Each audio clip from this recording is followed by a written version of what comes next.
In today's video, we'll be talking about something that is really popular right now that I'm sure a lot of you guys are going to find really interesting, which is bot lobbies. This is something that's been talked about a lot over the entire Warzone community, including my channel.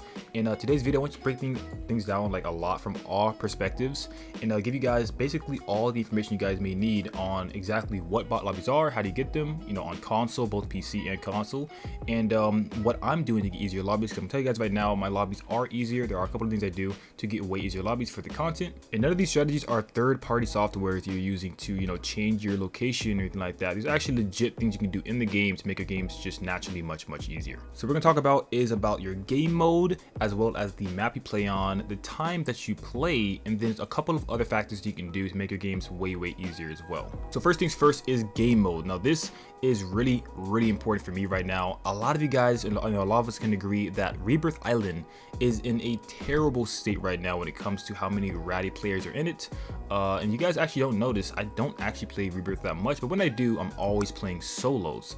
Solos is a game mode that I play all the time, and there's a reason why. So for solos, I don't actually have to worry about people stacking and crowding up and basically pushing you as one unit, just to try to kill you.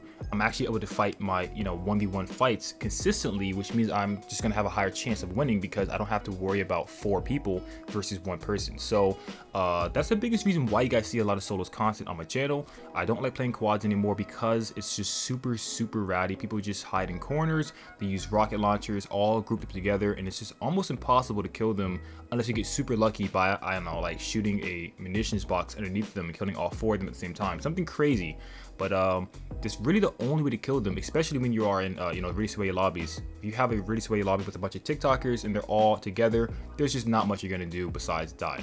If you guys didn't notice already, I do post a lot of solos content, so that's why. And the second thing I want to talk about is the map. Now the map I do play on is Fortune's Keep way more. I know you guys are watching some Rebirth Island gameplay in the background right now, and even this is on solos, but Fortune's Keep for some reason is just way easier. I feel like a lot of the sweats don't play on Fortune's Keep, especially at certain hours, which is what I'm going to get to in the next part. But when it comes to the map, I feel like Fortune's Keep is way easier. I've actually had all of my friends say the exact same thing. Even like a lot of my viewers are saying it as well, that Fortune's Keep is just way easier and that they don't play Rebirth Island anymore, and I could not agree more to that.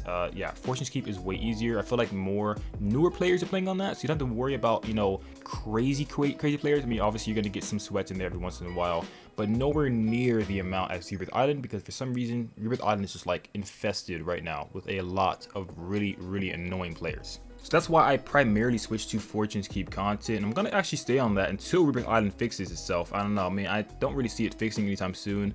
This has kind of been the problem. It's kind of just slowly escalated over time. Like slowly the game has been becoming like way worse over time. So it's now got to the point to where I just don't want to play Rebirth Island at all anymore. But let me know what you guys actually think about that. If you guys think that Rebirth Island is better or Fortune's Keep. So the next thing I actually want to talk about is timing. This is probably the biggest thing you can do to make it to where your games are much easier. If you guys are trying to get your first 20 bomb or even 30 bomb, timing is really important. Now I don't actually talk about this on the channel because realistically this really isn't possible for a lot of you guys if you guys are in school, if you guys do have work. But I stay up really early to get really easy lobbies. And what this means is I live in California, so I live in the Pacific Standard Time, and I stay up usually around 3 in the morning, or I get on at 3 in the morning just to play, because usually the lobbies are just much easier. There's no sweats awake at that time. There's really only lower skill players awake at that time, so it's way easier to get bot lobbies. I've been doing this for a super long time. And that's just the time I play. Also, it does help because I do have a lot of siblings and I like to record early in the morning, so that way you guys don't hear a bunch of siblings in the background. So it kind of just worked in synergy like that. The original reason why I switched to playing in the morning was not because it was bot lobbies. I kind of just found that out way later as I was doing it. But that's one thing I do to get way easier lobbies. Trust me, if you guys can, okay, I know a lot of you guys can't, so I don't blame you guys. You guys do have other things you have to do in life, but if you guys can try playing early in the morning like that, trust me, you're gonna see a huge difference. A lot of the people in my comment section that complain about bot lobbies, they do not play early in the morning. They play at peak hours, which is the worst time you can play. But it makes sense, you know, if everyone has school or works a job, there's not really much windows where you can actually play the game besides peak hours, where like most people are playing it. And if you guys don't know what peak hours is, basically it's the time where most of the players in the world in general are on the game. So if for skill-based matchmaking, if you're playing around peak hours, there's a really good chance that Warzone is going to be able to find a lot of really sweaty players to put into your game. But if you're playing on hours that aren't, you know, really active, like for example 2 or 3 in the morning, you're gonna get way easier lobbies because there's not as many sweats online. So before you guys go into the comment section and say, oh DuPeR, you don't like playing against, you know, players your similar skill level, guys, I don't care about how good someone is. I play against really good players all the time. That's not the problem. The problem is when they decide to just stack all the time or play really ratty. You know, like they're always together, they're always using some sort of really stupid gun like RPG or Panzerfaust. I literally ran into a full team using Panzerfausts like 3 times in a row within the same day. It's crazy. So if I actually was to 1v1 a lot of these sweats, then the chances of me actually winning those gunfights are way easier, which is why I play solos. Don't have to worry about a bunch of teams running up on you. You can just worry about one person you're fighting. It's this 1v1 match. You can move on after you get the kill. So if they are a really good player, which trust me, I run into really good players all the time. I literally have gameplays where I've run into level 1000s multiple times in one solo match and still come up with 30 kills. Like, trust me guys, it's not the fact that I just want to skill good players, it's just the good players are playing really weird. So the last thing we'll talk about today's video is the last way you guys can, you know, sort of bypass skill-based matchmaking.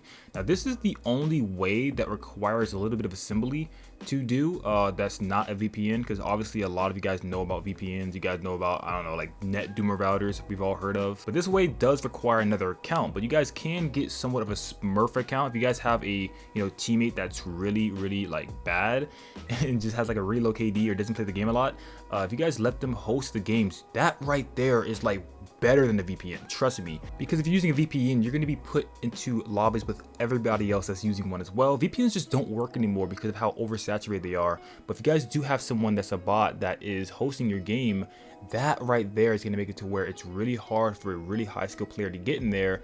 Therefore, you're going to have basically an entire bot lobby to yourself. That's actually like one of the most original ways to get easier lobbies. Now I will say that the more lower skill players you have in your lobby, the higher it is that you're going to get, or higher chance you're going to get to actually get a bot lobby. Now this kind of varies. If you have let's say 2 bad players but 2 good players in your lobby, then you're gonna get an easier lobby if the bot is hosting, but you're not gonna really get like a super bot lobby. It's probably gonna be like a point, no, I don't know, like a 0.9, which is still kind of body for me.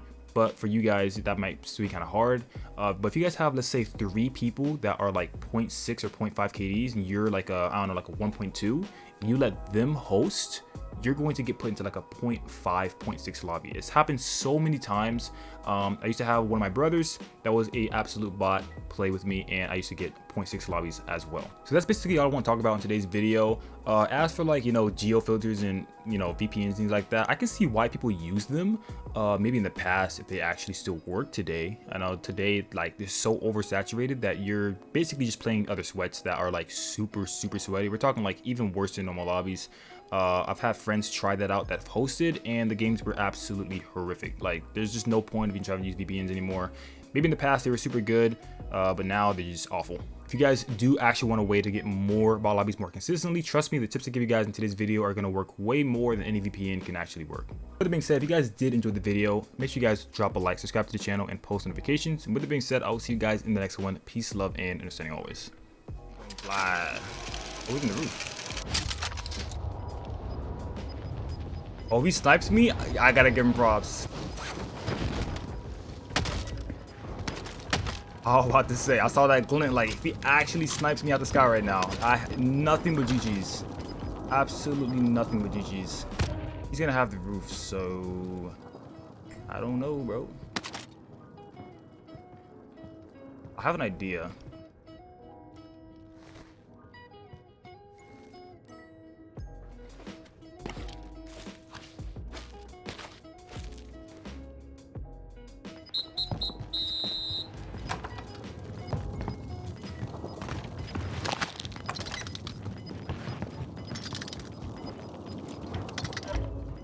I know where he's gonna be, so